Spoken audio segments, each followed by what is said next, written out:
ইসলামের দৃষ্টিতে আশুরা অত্যন্ত গুরুত্ব এবং তাৎপর্যপূর্ণ একটি দিন। বাংলাদেশের আকাশে মুহররম মাসের চাঁদ দেখা যাওয়ার উপর ভিত্তি করে এই বছর আশুরা তথা মুহররমের 10 তারিখ হয় আসন্ন 26শে জুন জুমাবার, অর্থাৎ আগামী পরশুদিন। বাংলাদেশের মানুষ সিয়াম পালন করতে হবে আগামী পরশুদিন, আর মিডল ইস্টের মানুষেরা ভৌগোলিক কারণে বাংলাদেশের একদিন আগে তাদের আকাশে চাঁদ দেখে থাকেন, সেই হিসাবে তারা আগামীকাল অর্থাৎ বৃহস্পতিবার ইনশাআল্লাহ তাআলা তারা আশুরার সিয়াম পালন করবেন।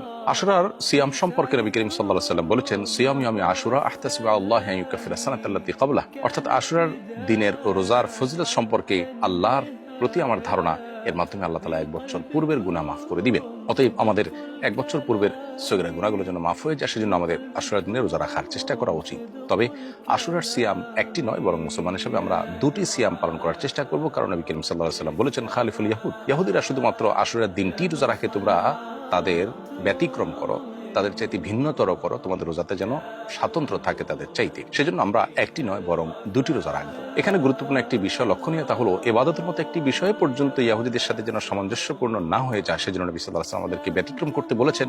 সেখানে জাগতিক বিষয়, এমনকি পাপাচারের বিষয় যদি আমরা তাদের অনুকরণ করি, তাদের ফলোয়ার হই, তাহলে সেটা কত বেশি আমাদের জন্য ক্ষতিকর এবং গর্হিত হতে পারে তা বলার অপেক্ষা রাখে না। অতএব আশুরা উপলক্ষে আমাদের 2টি সিয়াম পালন করা দরকার। বাংলাদেশের আকাশে মুহররম মাসের চাঁদ দেখা গেছে যেদিন, তার উপর ভিত্তি করে আমরা আশুরা রোজা রাখবো ইনশাআল্লাহ আগামীকাল বৃহস্পতিবার এবং পরশু শুক্রবার, অর্থাৎ আজ বুধবার দিবাগত রাতে সারি খেয়ে আগামীকাল আমরা রোজা রাখবো ইনশাআল্লাহ, এবং সেই সাথে আগামীকাল দিবাগত রাতে সারি খেয়ে আমরা জুমাবার রোজা রাখবো। আল্লাহ রাব্বুল আলামিন আমাদেরকে আশুরার সিয়াম পালন করার তৌফিক দান করুন।